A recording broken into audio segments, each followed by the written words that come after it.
Olá, bom dia, paz do Senhor. Hoje, dia 7 de junho de 2021, uma segundona. Que Deus te abençoe, que o Senhor te guarde, que o Senhor resplandeça o seu rosto sobre a tua vida e tenha misericórdia de ti. Minha tia Rosália, nós oramos pela senhora durante esse final de semana, viu? Pelos 83 anos, que da idade bonita é essa, hein, tia Rosália? Deus abençoe a senhora, parabéns mais uma vez. Que o Senhor se derrame a cada dia sobre a senhora, como intercessora, como uma mulher de Deus, uma mulher vitoriosa, né, que vê os filhos dos seus filhos, né, prosperarem, servos do Senhor. Glória a Deus pela tia Rosália, também pela sua casa, pela sua família, pelos seus queridos, e glória a Deus porque até aqui o Senhor ajudou, o Senhor abençoou. Glória a Deus, viu? Deus abençoe minha tia Rosália, parabéns mais uma vez pelo seu aniversário. Que o Senhor te abençoe também, que o Senhor se derrame sobre a tua vida, a tua casa, a tua família, e sejamos todos nós como a minha tia Rosália, né? Que possamos ver os filhos dos nossos filhos, que possamos enxergar todos os bens do Senhor na terra dos viventes, como diz a palavra, e que nós possamos viver exatamente aquilo que é bom, perfeito e agradável. Então, hoje é segunda-feira do mês já de junho, segunda-feira maravilhosa, que o Senhor te dê graça, que o Senhor te faça prosperar em tudo aquilo que você desejar, em tudo aquilo que você tem colocado no teu sucesso, na tua vitória profissional, financeira, material, em nome de Jesus, porque a despeito de tudo, né, que temos vivido, são dias muito difíceis, dias muito conturbados, mas ao mesmo tempo dias que o Senhor tem nos livrado, o Senhor tem nos abençoado. E então nós temos prosperado, as nossas famílias, né? Algumas das mulheres das nossas famílias estão dando à luz, né? Clara, Tati, e todas as outras que deram à luz, e o Senhor tem abençoado, o Senhor tem dado graça, as pessoas têm prosperado, vivendo novas etapas, inclusive também na vida financeira, material, profissional. Então isso é maravilhoso. Significa que o Senhor continua a abençoar, que o Senhor, e a Bíblia fala, né, que a sua mão não está fechada, né? A sua mão não está atrofiada, mas pelo contrário, a sua mão está liberada e está liberando sobre a nossa vida aquilo que é bom, perfeito e agradável. Glória a Deus. Estamos lendo a palavra do Senhor, Mateus capítulo 22, já chegamos no finalzinho de Mateus capítulo 22, né? E Mateus 22, ele marca, assim, vamos chamar 4 questões maravilhosas. Primeiro, a questão das bodas do Cordeiro, né? Jesus fala de maneira literal o que serão essas bodas, o que serão essas celebrações, essas festas do Cordeiro, do noivo, aguardando, né, na expectativa de receber a sua noiva, que somos nós, a igreja, como diz lá no livro de Apocalipse. Mas também o Mateus 22 se caracteriza pelas 3 perguntas, né? A pergunta dos fariseus juntamente com os herodianos, depois tem a pergunta eles perguntam sobre os impostos, a pergunta dos saduceus, que fazem sobre a ressurreição, Jesus lhes responde também, e a pergunta dos fariseus sobre o maior mandamento, né? Então os fariseus perguntam 2 vezes, claro que não eles, mas a Bíblia fala, eles através dos herodianos, que era um grupo, era uma seita dentro do judaísmo, e depois os saduceus fazem a pergunta, depois os fariseus perguntam de novo, e agora, né, a 4ª pergunta, agora é a vez do Senhor Jesus perguntar. E nós vamos ler exatamente essa passagem, onde Jesus pergunta, Jesus faz a indagação, e ele diz aqui em Mateus capítulo 22, do versículo 41 a 46, é o último bloco de versículos do capítulo 22 de Mateus. Diz assim: reunidos os fariseus, interrogou Jesus: Que pensais vós do Cristo? De quem é filho? Responderam-lhe eles: de Davi. Replicou-lhe Jesus: como, pois, Davi, pelo Espírito, chama-lhe Senhor, dizendo: disse o Senhor ao meu Senhor: assenta-te à minha direita, até que eu ponha os teus inimigos debaixo dos teus pés. Se Davi, pois, lhe chama Senhor, como ele é seu filho? E ninguém lhe podia responder palavra, nem ousou alguém, a partir daquele dia, fazer-lhe perguntas. O que Jesus está fazendo aqui? Ele está se referindo a um texto, está lá no Salmo 110, eu vou ler, só a respeito daquilo que Jesus está indagando os fariseus, que diz assim, Salmo 110, versículo 1, disse o Senhor ao meu Senhor, assenta-te à minha direita, até que eu ponha os teus inimigos debaixo dos teus pés. O Senhor enviará de Sião o cetro do seu poder, dizendo, domina entre os teus inimigos. Apresentar-se-á voluntariamente o teu povo no dia do teu poder, com santos ornamentos, como o orvalho ermegindo da aurora, serão os teus jovens. O Senhor jurou e não se arrependerá. Tu és sacerdote para sempre, segundo a ordem de Melquisedeque. Lembra que eu falei para você que tudo na palavra de Deus tem uma linha lógica. E aqui o Senhor, através de Davi, está destacando não apenas a divindade do Senhor Jesus, como ele destaca também a humanidade do Senhor Jesus, como sendo um herdeiro legítimo, autêntico, legalmente estabelecido, herdeiro do trono de Davi. Diz aqui, o Senhor à tua direita, no dia da sua ira, esmagará os reis. Ele julga entre as nações, enche-as de cadáveres. Esmagará cabeças por toda a terra. De caminho, bebe na torrente e passa de cabeça erguida. Então, o livro do Salmo 110, escrito por Davi, é um salmo completamente profético, documental, porque é um documento, né? Quem falaria alguma coisa contra Davi? Não tinha como.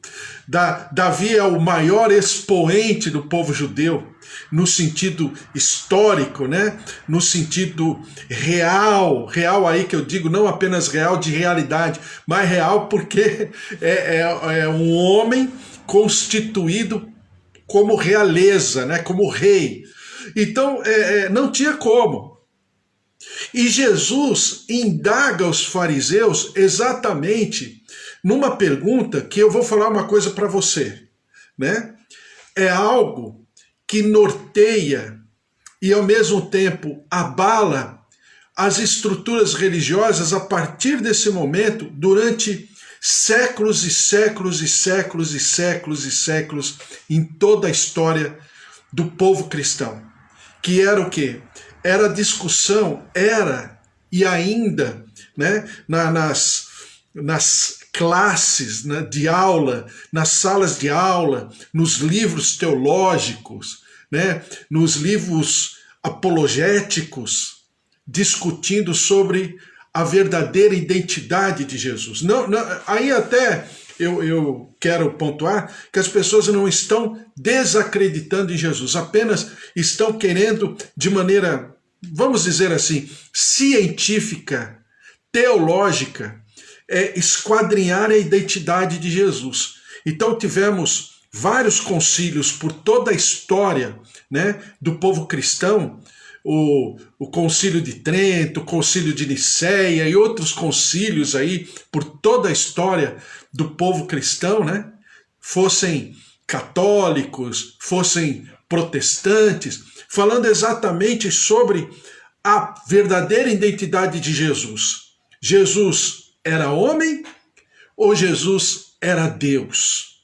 Ou melhor dizendo, Jesus é homem ou Jesus é Deus? E eles querem passear como quem quer definir Jesus e colocar Jesus, desculpe, dentro de uma caixinha. Jesus é isso. E na verdade, quando Jesus faz as perguntas para os fariseus, a Bíblia fala que nunca mais, a partir desse dia, nunca mais os fariseus lhe fizeram pergunta alguma. Por quê?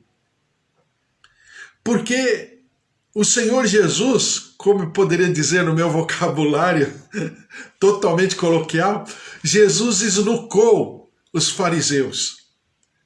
Porque ninguém poderia dizer que Jesus não fosse herdeiro de Davi.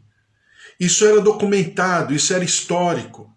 Os judeus tinham a delicadeza, durante toda a história do povo, de compilar, né, e criar documentos para dizer a herança, que era uma coisa que eles preservavam muito bem, para dizer de que tribo a pessoa, a que tribo a pessoa pertencia, a que família a pessoa pertencia, qual a sua descendência de tribo, se era a tribo de Levi, se era descendente de Arão, por exemplo, os sacerdotes, se eram descendentes, como eu falei agora alguns dias atrás, se eram descendentes de Zadok, os Zadoquitas ou os Zadoqueus, ou como fala aqui na Bíblia, no livro de Mateus, os saduceus, que eram herdeiros sacerdotais de Zadok.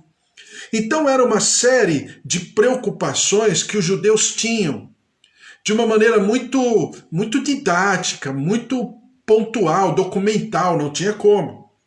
Então todos sabiam a que família Jesus pertencia. Todos sabiam qual era a sua paternidade, e ainda que alguns discutissem, porque chamavam Jesus de bastardo, mas qual era a sua herança materna.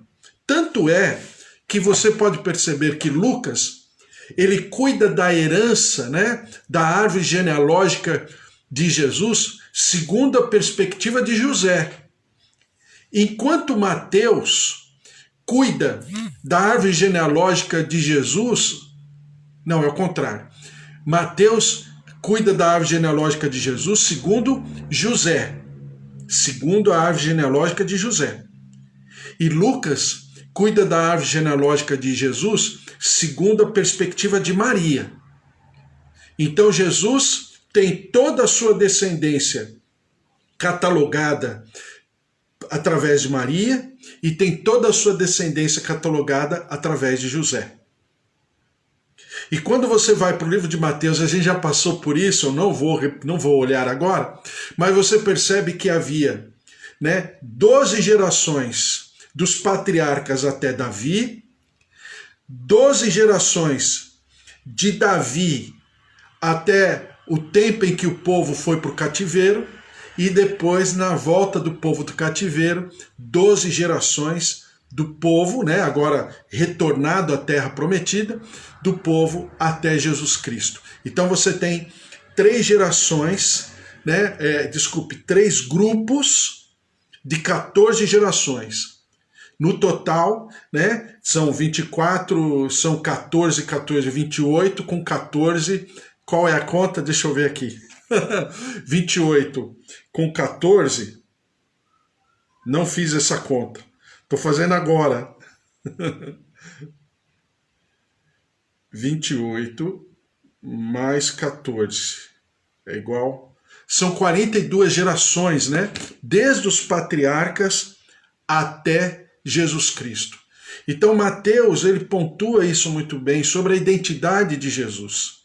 E nós sempre conversamos a respeito falando o seguinte, que Jesus é 100% homem e Jesus é 100% Deus. Sendo que, no seu ministério, durante a sua estadia aqui no planeta Terra como homem, ele não teve, como diz Tiago, não teve por usurpação ser igual a Deus. Obrigado, Amanda, 42, né?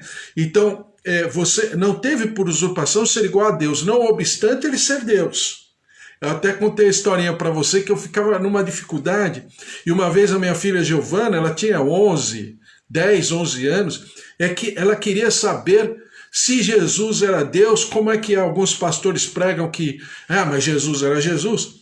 E aí eu tive que assistir com a Giovana o filme, né? O filme que agora é até de sessão da tarde, mas naquela época já era um filme antigo, com a Giovana, minha filha. Hoje ela tem 25 anos, né? Então já faz algum tempo. Ela tem 11, 12 anos, eu assisti com ela um Príncipe em Nova York, com Ed Murphy. E aí eu falei para ela, olha, exatamente o que acontece com esse príncipe aqui.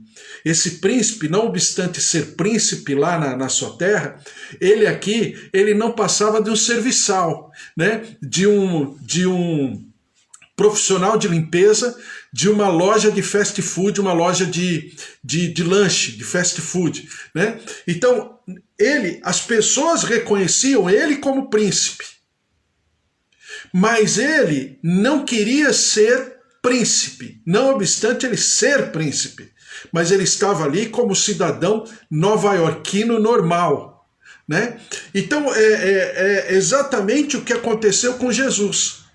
Jesus era reconhecido como Messias, ele se dizia Messias, ele se dizia descendente de Davi, ele se dizia completamente constituído, até mesmo sacerdotalmente, segundo a ordem de Melquisedeque, porque ele era um herdeiro de Abraão, segundo a árvore genealógica. Então, um herdeiro de Abraão que havia destacado exatamente a aliança do sacerdote segundo a ordem de Melquisedeque, que também era rei de Salém, ou seja, era rei de toda essa região de Jerusalém, de toda Jerusalém e de toda a circunvizinhança. E quando Abraão lhe dá o dízimo, Abraão está estabelecendo uma aliança, que a gente poderia dizer uma aliança de um contrato, de uma escritura, de uma compra. Por quê? Porque Melquisedeque lhe dá o pão e o vinho, estabelecendo ali o que? Uma celebração, profeticamente falando, uma celebração de uma Páscoa, uma celebração da morte do Senhor Jesus. Mas também, ao mesmo tempo, ele entregando-lhe o dízimo, ele está o quê? Ele está se submetendo, está eu poderia dizer, se subjugando àquele sacerdote. Só que aquele sacerdote era sacerdote do Deus Altíssimo, e ele estabelece uma aliança. Então, no Salmo 110, Davi, agora você vai entender, 14 gerações mais tarde, Davi pontua no Salmo 110 exatamente essa identidade sacerdotal, essa identidade patriarcal, mas também essa identidade davídica, como rei, como sacerdote, como o filho de José e de Maria, mas principalmente como ungido de Deus, o Cristo, o Filho do Deus Altíssimo. Então você tem essa identidade de Jesus sendo pontuada e ao mesmo tempo, né, pressionando os fariseus daquele momento, os escribas, os mestres da palavra naquela época. Por quê? Porque se eles respondessem alguma coisa a mais sobre o Cristo, eles estariam se denunciando, que eles não estavam crendo que Jesus era o Messias, que na verdade muitos deles sabiam. A gente já conversou a respeito disso, né? Bom dia, Eliane. Então muitos sabiam de quem era Jesus, mas não poderiam, né, abrir esse precedente, não poderiam abrir esse espaço, porque senão eles estariam se autoacusando. E claro, eles estavam cometendo crime. Como eles não reconheceriam Jesus Messias? Como eles não reconheceriam Jesus, né, o enviado, o prometido das nações, o verdadeiro herdeiro do trono de Davi, um trono que se tornaria sempre eterno? Não poderia. Porque eles estariam, né, depreciando a própria doutrina e a própria teologia que eles defendiam. Então, essa dúvida permaneceu por séculos e séculos e séculos. E desculpe, até os dias de hoje, algumas seitas ainda teimam em não reconhecerem a plenitude da identidade. Reconhecem a identidade de Jesus, mas não a sua plenitude, não a sua completude, como alguém que descende de Davi, como alguém que descende de Abraão, como um patriarca que reconheceu na ordem daquele sacerdote segundo a ordem Melquisedeque o seu sacerdócio, mas também que veio como servo. E como servo, ele esvaziou-se de si mesmo. Em nenhum momento ele tomou atitude na sua divindade, mas tudo que ele fez, tudo que ele procedeu, ele agiu conforme a sua humanidade. E dentro dessa perspectiva, na sua humanidade, tudo que ele fez não foi ele quem fez, mas foi o Espírito Santo através dele, como ele por muitas vezes ele mesmo afirma. Então, é simples, mas é complexo ao mesmo tempo. Por quê? Porque nós aprendemos e nós desenvolvemos essa capacidade de entendermos isso, claro, na nossa razão, no nosso entendimento, mas também passa pela nossa fé. Ou nós cremos ou nós não cremos. Então, quando Jesus faz essa pergunta aos fariseus, ele está, na verdade, está perguntando aos fariseus para que o povo possa ouvir, para que essas multidões que o acompanhavam pudessem aferir e terem a condição de estabelecer um juízo de valor. Quem era Jesus? O que Jesus estava fazendo ali? A quantas andavam a estrutura, a profundidade, a eficácia dessa doutrina, dessa teologia proposta pelo Senhor Jesus? O que significava realmente o reino dos céus?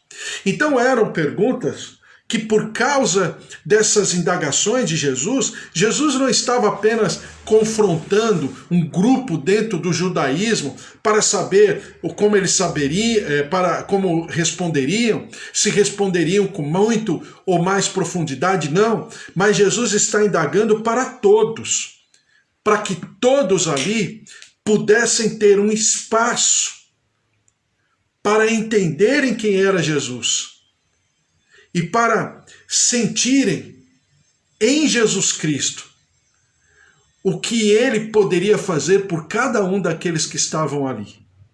Que é exatamente a pergunta que ecoa durante séculos e séculos e milênios e aportam na nossa vida hoje. Quem é Jesus para nós? O que ele significa para mim e para você? Por quê? Porque quando você olha na árvore genealógica, seja de Lucas, né, ou seja de Mateus, ou seja, na perspectiva de Maria ou na perspectiva de José, você percebe que ali naquela árvore genealógica tinham todas as pessoas que fizeram parte da história do Antigo Testamento. Ali você tem prostitutas, ali você tem escravos, ali você tem estrangeiros, ali você tem reis, ali você tem profetas, ali você tem sacerdotes, ou seja, você tem pessoas benditas, segundo a lógica da antiguidade, mas também você tem pessoas malditas. Então quem é Jesus? Jesus é exatamente essa pessoa que vem através da sua vida, do seu ministério, da sua prerrogativa como descendente de Davi, ele perpassa por todas as situações e circunstâncias da humanidade. Ele lida com todo tipo de pessoa.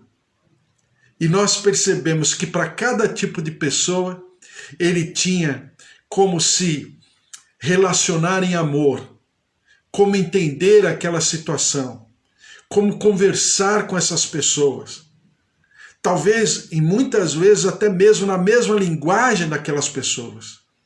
Não para confrontar, mas para elevá-las a uma condição de pessoas remidas, restauradas, socorridas, curadas, visitadas, libertas, para viverem exatamente aquilo que Jesus havia de fazer e que veio fazer e que cumpriu tudo aquilo que ele veio fazer. Como a gente já discutiu a respeito, né? Está consumado.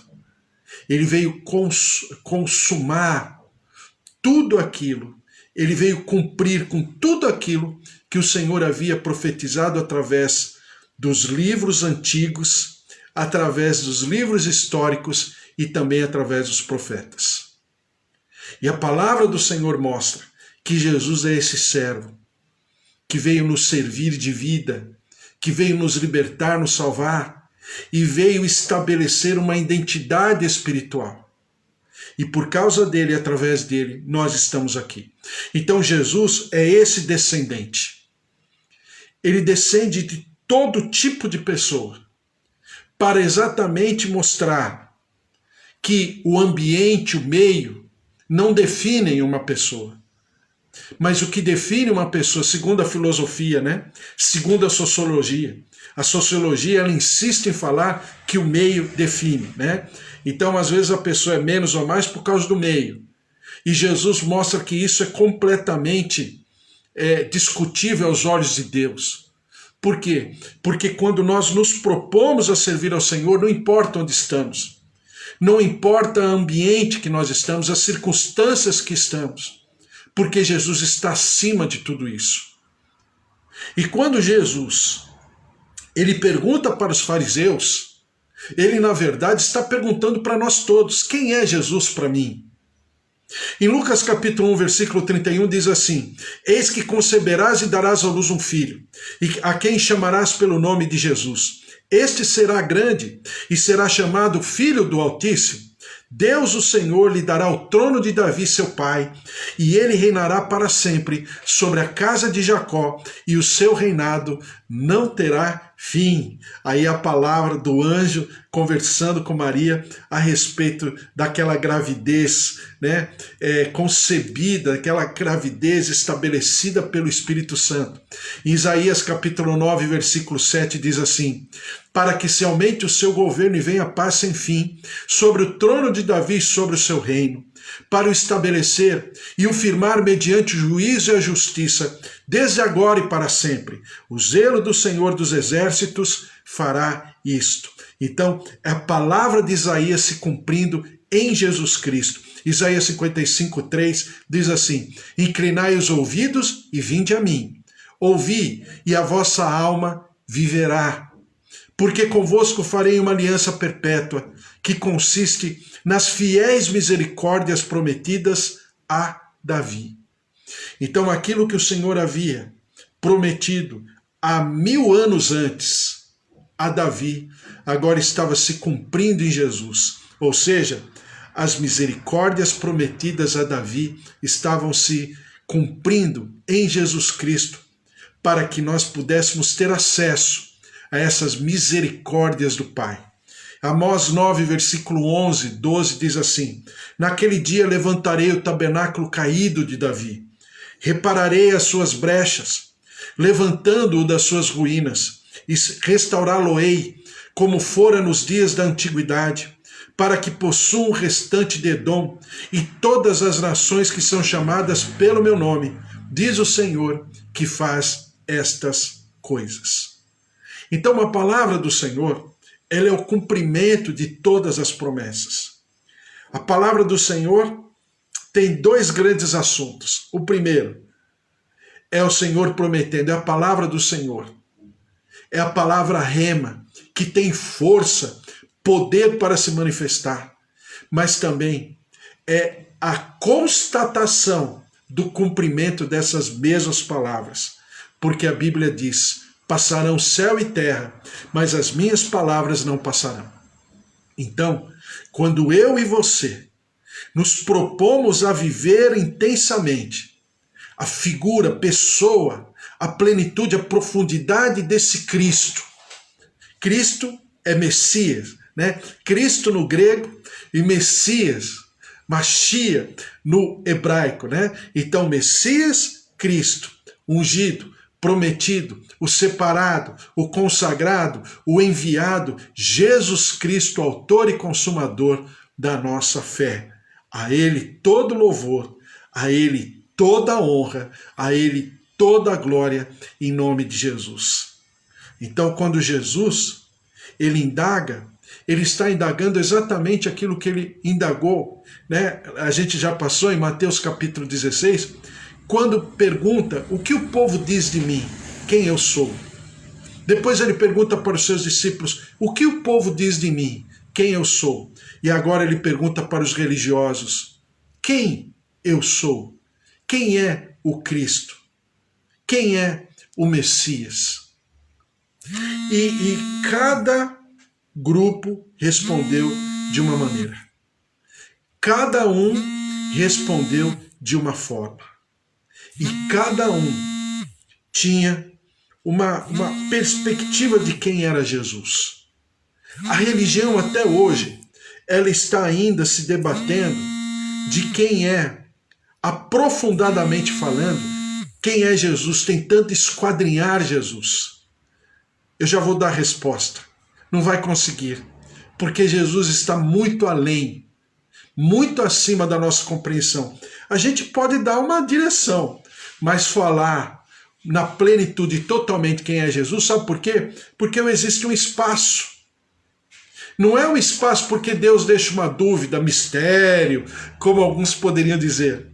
Mas é porque esse espaço ele tem que ser preenchido por mim e por você, individualmente falando, para que eu e você possamos dizer quem é esse Jesus? Que espaço ele ocupa na minha vida e na minha existência, na minha maneira de viver, na minha maneira de pensar, na minha maneira de sentir, na minha maneira de enxergar aquilo que está ao meu redor. Quem é Jesus? Então, na verdade, esse espaço é um espaço, né, produzido, reproduzido pelo próprio Espírito Santo, para que agora eu pessoalmente falando, possa responder e preencher esse espaço conforme aquilo que eu quiser. É como uma redação na escola, né? Tem lá as linhas na prova, tá tudo em branco e tem o título. E a gente tem que preencher, né, com algumas frases, geralmente é 30 linhas, né? 30 linhas sobre aquele assunto que a redação que o professor está pedindo. É exatamente isso que o Senhor Jesus faz conosco. É como se fosse uma folha em branco. Ele faz uma pergunta lá em cima no cabeçalho. Quem diz quem eu sou? E você? O que você diz quem eu sou? E essa pergunta vai ecoar pela existência do gênero humano, até que todos nós consigamos responder quem é esse prometido, quem é essa rosa de Saron, quem é essa verdadeira estrela da manhã, quem é esse sol do meio-dia, o sol da justiça, quem é o leão da tribo de Judá, quem é o Cordeiro de Deus que tira o pecado do mundo, quem é o filho de Davi, quem é esse que é chamado o Filho do Deus Altíssimo. Glória a Deus. É uma grande bênção pensar sobre a palavra do Senhor e nós vamos orar, colocar tudo isso diante do Senhor. É por isso que eu falo que, né, já diriam os antigos, né, que a maneira mais eficaz, contundente que o diabo tem de enfraquecer um servo de Deus é não permitir que ele tenha a sua meditação pessoal, né? A teologia chama isso de solitude, e alguns da igreja histórica chamam de a sós com Deus, né? Eu preciso ter o meu a sós com Deus todos os dias, não tem como. porque eu preciso ser retroalimentado naquilo que eu sinto, na minha fé, na minha visão de reino, e ao mesmo tempo colocá-los tudo diante do Senhor, né? Então é aquilo que a gente fala que é meditar, né? Temos que meditar e pensar a respeito da obra, da palavra e da pessoa de Jesus Cristo em nossa vida, em nome de Jesus. Vamos orar, colocar tudo diante do Senhor, a presença, o poder, o mover do Senhor sobre cada um de nós, em nome de Jesus, orando por cada família que está aqui, minha tia Rosália, Amanda, Cida. Oi Cida, tudo bem? Sempre orando pelos teus filhos e pela tua nora. A Amanda também que está aqui, minha tia Rosália, a Eva, o Carlos, filhas, genros, a Eliane que está aqui comigo hoje. Tudo bem, Eliane? Deus abençoe você e também todos que estão, João, Roseli, Ângela, Fábio, Márcia, também Luiz Henrique, seu Augusto, Dona Efigênia, Bispo Antônio, Suzy, Priscila, familiares, pastora Mara, também junto com William, que está sempre junto com ela. Deus abençoe a todos, um beijo para todos vocês, Deus esteja a cada dia acrescentando mais de vida, de saúde, de conquistas em nome de Jesus. Vamos orar também pelos nossos queridos que estão pedindo por essa situação de pandemia, por essa situação, né, de pessoas que estão passando pela pandemia ainda, como a Eva está me pedindo pelo Luiz Felipe, né, filho da Margarete, que acabou de ter um filhinho chamado Noah, né, então nós estamos orando por ele, em nome de Jesus, que o Senhor o abençoe, que o Senhor esteja cuidando, preservando a sua saúde, tonificando, fortalecendo o seu organismo, em nome de Jesus. Também o Vitor, Silene, Rogério, Cíntia, a dona Ana Maria, a Ema, orando sempre pelo imóvel, também pela família, pelo imóvel lá em Rude Ramos, a dona Tereza, Ricardo, Leide, Brenda, Breno, Santiago, seus negócios, Solange, Belinha, Murilo, Roberta, Pérola, Dominique, Lucas, Vanus, Eduardo, Enzo, Maria Eduarda e toda a família, orando também pela cirurgia da Solange, que ela deseja fazer, Júlia, Renan, Mário, Paulo, Eric, Nadivaldo, Gabriel, pastor Douglas, Angélica, a Cris, e também a família da Cris Sacal e toda a sua família, os seus negócios, Magmar, João Paulo, Rafa, Mariana, Abraão, Irene Curtelli, Janaína, Nair Salles, Odair, Clarissa, todos que estão pedindo por essa situação da Covid, a presença, o poder, o mover do Senhor sobre cada um de nós, e vamos orar em nome de Jesus. Senhor, nosso Deus, nosso Pai, nós te louvamos e te engrandecemos pela tua palavra. Como é bom nós pensarmos a respeito dos teus negócios, como diz a tua palavra, que nós devemos pensar nas coisas lá do alto e olhar para o alto, e a tua palavra ainda diz que todo dom perfeito e toda boa dádiva vem do Pai das luzes. Por isso, ó Deus, nós nos derramamos diante da tua presença, pela vida, pela saúde, e mais uma vez minha tia Rosália aqui, pelo seu aniversário também, por mais um ano de vida que o Senhor concede a ela, sua casa, sua família, seus queridos, também sobre cada um de nós, mais um dia, mais um mês que começa e inicia a se cumprir na tua palavra, em tudo aquilo que o Senhor deseja, por tudo aquilo que o Senhor já fez, mas também por tudo aquilo que o Senhor fará. Por isso, ó Deus, exorta-nos, consola-nos, edifica-nos através da tua palavra, para que nós possamos crescer em conhecimento, não de maneira didática tão somente, mas transpormos a pedagogia, didática, teologia, e sentirmos realmente gravados no nosso interior as tuas palavras, as tuas promessas, os teus propósitos, em nome de Jesus. E nós daremos sempre ao Senhor todo louvor, toda honra e toda glória. Visita-nos, ó Deus, na nossa família, nossos queridos, idosos, avós, tios, marido, esposa, pais, filhos, sobrinhos, netos, genros, noras. Derrama-te, ó Deus, traz da tua graça, da tua glória, visita-nos com a tua saúde, ó Deus, saúde mental, emocional, mas também física, orgânica, fígado, rins, pulmões, coração, artérias, veias, circulação sanguínea, taxas, pâncreas, tireoide, olhos, ouvidos, recebam vida, tendões, nervos. Ó Deus, derrama-te, recebam vida em nome de Jesus, o mover de ressurreição, também sobre o nosso povo, nosso país. Tem misericórdia, ó Deus, da nossa gente, uma gente sofrida, depreciada, banalizada, desprezada pelo gestor público. Ó Deus, por essa situação toda de pandemia que apenas está colocando em destaque toda a nossa necessidade, toda a nossa fragilidade.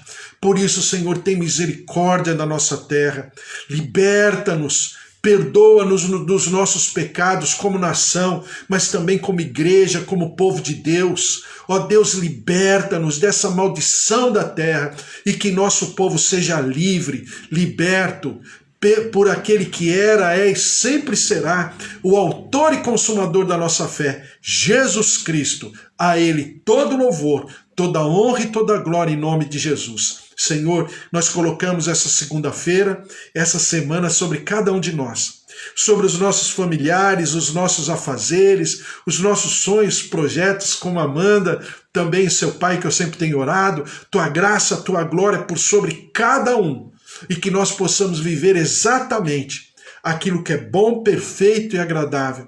O Senhor nos dá essa segunda-feira, o Senhor nos dá essa semana, e nós devolvemos no teu altar, para que o Senhor possa ter total domínio, para que o Senhor possa ter total controle, e nós sejamos, ó Deus, impregnados da tua vontade, maleáveis, flexíveis ao mover do teu Santo Espírito. E nós daremos sempre ao Senhor todo louvor, toda honra e toda glória em nome de Jesus. Amém. Amém? Glória a Deus, que o amor de Deus Pai Todo-Poderoso, que fez o céu e a terra, a vida vitoriosa em Jesus Cristo e as consolações do Espírito Santo da promessa estejam sobre a tua vida, tua casa, tua família, os teus queridos, em tudo que você fizer em nome de Jesus. Porque se Deus é por nós, quem será contra nós? Se o Senhor é o nosso pastor, de nada nós teremos falta.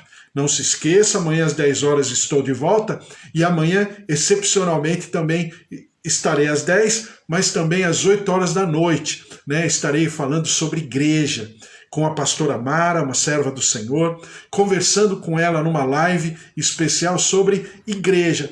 O que a igreja precisa nos dias de hoje? Qual é a verdadeira identidade de uma igreja? E o que nós precisamos viver como igreja, nessa nova configuração que estamos vivendo aí pelo mundo inteiro e aqui no Brasil também não é diferente. Então, gostaria que você participasse, estivesse junto comigo também, amanhã às 10 horas e também às 8 horas da noite.